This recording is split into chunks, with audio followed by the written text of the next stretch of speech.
Hi friends, welcome back to my channel. Haldi function అండి.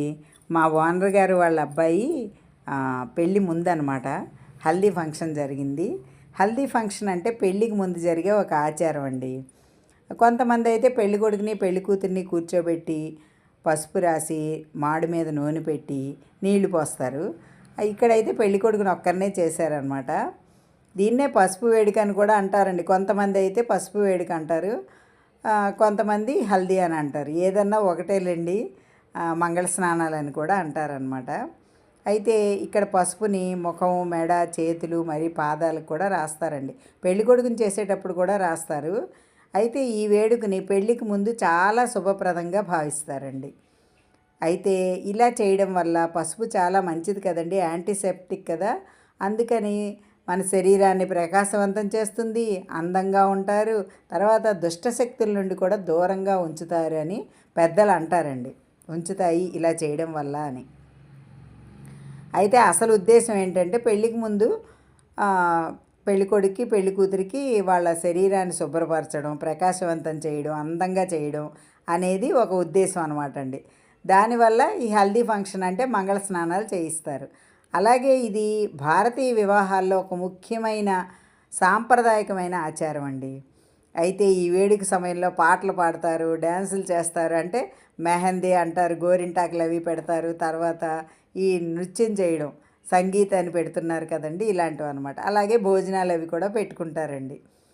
అయితే పసుపు నూనె కలిపి ఒంటికి రాసి తర్వాత నీళ్లు పోస్తారు. మామూలుగా మంగళ స్నానాలంటే సున్నిపిండి అవి కూడా పెడతారనమాట అండి. కాకపోతే ఇక్కడ ఏంటంటే చక్కగా ఇలాగా వేడుక చేశారండి. డాన్సులు, పెళ్ళికొడుకు అయితే చాలా చక్కగా చేశాడు చూడండి. మధ్యలో పెళ్ళికొడుకు నుంచి చుట్టూ ముత్తైదువులు కూడా చక్కగా కోలాటం టైప్లో చేశారనమాట అండి. చాలా బాగుంది ఈ ఫంక్షన్ అయితే. ఇప్పుడంటే హల్దీ అనేది చాలా గ్రాండ్గా చేసుకుంటున్నారు కానండి, పూర్వం మామూలుగా ఇంట్లో చేసేవారనమాట అండి. పసుపుతోనే ప్రతిదీ కూడా శుభప్రదం అని భావిస్తారు. హల్దీ ఫంక్షన్ అంటేనే పసుపునికి ప్రాధాన్యత ఇవ్వడం అని చెప్పేసి అని అనుకోవచ్చండి. ఎందుకంటే పెళ్లి ముహూర్తం పెట్టిన తర్వాత పసుపు కొడతారండి. మొట్టమొదటగా పసుపు మాత్రమే కొడతారు. పసుపు కొట్టడంతోనే పెళ్లి పనులు స్టార్ట్ చేస్తారు. అదే రోజు అన్నీ కూడా మనకి కార్యక్రమాలు, పెళ్ళికి సంబంధించిన కార్యక్రమాలు ప్రారంభం అయ్యాయని చెప్పుకోవచ్చండి. అయితే పెళ్ళికి పెళ్ళికొడుకు పెళ్ళికూతురు ఎంత ముఖ్యమో పసుపు కూడా అంతే ముఖ్యం అన్నట్టు అయిపోతుందండి. ఎందుకంటే తాళిబొట్టుకు కూడా పసుపు కొమ్ముతోనే దారానికి పసుపు రాసి తాళిబొట్టుకి తయారు చేస్తారండి. ఆ పసుపుని పసుపు కొట్టిన రోజు మనం దంచిన పసుపునే పక్కన పెట్టి అదే తలంబరాల్లో కలుపుతారు. తర్వాత ఇలా పసుపు తాళిబొట్టుకి రాస్తారు. అలాగ ముఖ్యమైన విషయాలకి అన్నిటికీ కూడా పసుపును వాడతారండి. అందుకనే హల్దీ అని చెప్పని పేరు పెట్టారనమాట. అయితే ఈ వివాహ వేడుక స్టార్ట్ చేయడానికి ముందు సన్నిహితులు, కుటుంబ సభ్యులు, చుట్టాలు అందరూ కూడా అండి పెళ్ళికొడుకు పెళ్ళికూతురు మొహాలకి, చేతులకి, పాదాలకి పసుపులు రాసి స్నానాలు చేయిస్తారండి. ఇది చాలా ముఖ్యమైన సన్నివేశం అనమాట. అయితే ఇక్కడ చూడండి పెళ్ళికొడుకు తల్లి తండ్రి కూడా చక్కగా ఆ పెళ్ళికొడుకుతో పాటు స్టెప్పులు వేస్తున్నారనమాట. చాలా చక్కగా అండి, ఒక ఫ్యామిలీ ఫంక్షన్ లాగా చాలా బాగా జరిపించారండి. అయితే ఇక్కడ మనం పసుపు గురించి కూడా చెప్పుకోవాలండి. పసుపు వంటగదిలో మనం చాలా ముఖ్యంగా వాడతామండి. పసుపు అనేది ఆహారానికి, మనం తినే పదార్థాలకి రంగు, రుచి కూడా వస్తాయి పసుపు వాడడం వల్ల. అలాగే అనేక ఔషధ గుణాలను కూడా కలిగి ఉంటుంది. గాయాలైనా ఏదైనా సరే మనం పసుపు వాడతాం కదా. క్రిమినాశిని, యాంటీ బ్యాక్టీరియల్, యాంటీ ఇన్ఫ్లమేటరీ ఏజెంట్గా కూడా వాడతారు. అలాగే అన్ని వ్యాధుల్ని తగ్గించడంలో కూడా పసుపు ఉపయోగపడుతుంది. సౌందర్య ప్రయోజనాల కోసం కూడా ఉపయోగిస్తారు. పసుపు ఉపయోగాలు ఇంత ఉండడం వల్ల అందం కోసం మనం ఈ పెళ్ళిలో ఎక్కువగా ఉపయోగిస్తారండి. ఎందుకంటే ఇది చర్మాన్ని మెరుగుపరిచి ప్రకాశవంతంగా చేయడానికి కూడా తోడ్పడుతుంది. అందుకనే వివాహానికి ముందు వధూవరులకు పసుపును పూస్తారండి. పెళ్లి సమయంలో వాళ్ళు చక్కగా కనబడడానికి పచ్చని మొహాలతో చాలా అందంగా కనిపిస్తారండి. అందుకనే ఈ స్నానానికి కూడా గులాబీ రేకులు కూడా వాడతారు చూడండి.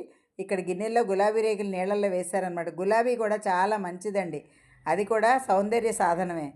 ఎందుకంటే గులాబీలతో కూడా రకరకాల రోజ్ వాటర్ అని, మొహానికి సౌందర్యానికి సంబంధించిన క్రీములని తయారు చేస్తున్నారు కదా. మంచి రంగును కూడా ఇస్తుంది. అందుకని గులాబీ రేకులు చక్కగా పూల పరిమళాలతో చామంతి రేకులు అవన్నీ వేసి ఇలాగ మంగళ స్నానాలు చేయిస్తారండి. ఈ వేడుకైతే చాలా అద్భుతంగా జరిగిందనమాట. ఇందులో నేను కూడా పార్టిసిపేట్ చేయడం నాకు కూడా ఆనందం అనిపించిందండి. ఎందుకంటే ఈ పెళ్లి వేడుకలనేవి చేయడం వల్ల మనసుకి ఆనందంగా ఉంటుంది. మనం చూడడానికి కూడా చాలా సంతోషంగా అనిపిస్తుందండి. చూడండి ఇలా జరుగుతూ ఉంటే మనం అందులో పార్టిసిపేట్ చేసినా, చేయకపోయినా కూడా చూడడం కూడా మన కంటికి, మన ఆరోగ్యానికి కూడా మంచిదండి. ఎందుకంటే ఏదైనా శుభప్రదమైనది మనకెప్పుడూ కూడా ఆనందాన్ని కలుగజేస్తుంది. ఎప్పుడైతే మనం ఆనందంగా ఉన్నామో ఆటోమేటిక్‌గా ఆరోగ్యం కూడా వచ్చేస్తుందండి. ఓపిక ఉన్నా, ఓపిక లేకపోయినా పెద్దవాళ్ళు, పిల్లలు అందరూ కలిసి ఈ వేడుక జరుపుకోవడం చాలా చక్కగా ఉంటుందనమాట అండి. చూసారండి వాళ్ళ అమ్మగారు, నాన్నగారు ఎంత మురిసిపోతూ పెళ్ళికొడుక్కి మంగళ స్నానాలు చేయిస్తున్నారో. ఆ అబ్బాయి కూడా చూడండి ఎంత సంతోషంగా ఉన్నాడో. అలా అండి అందరూ సంతోషంగా కలిసి చేసుకునే వేడుకలు పెళ్ళిలో మన సాంప్రదాయంలో, హిందూ సాంప్రదాయంలో ముఖ్యంగా చాలా ఉన్నాయండి. వాటిలో ఈ హల్దీ ఫంక్షన్ చాలా ముఖ్యమైనదనమాట. అందుకని నాకు కూడా చాలా బాగా నచ్చిందండి. మీరందరూ కూడా చూసి చాలా సంతోషిస్తారనే వీడియో చేస్తున్నాను.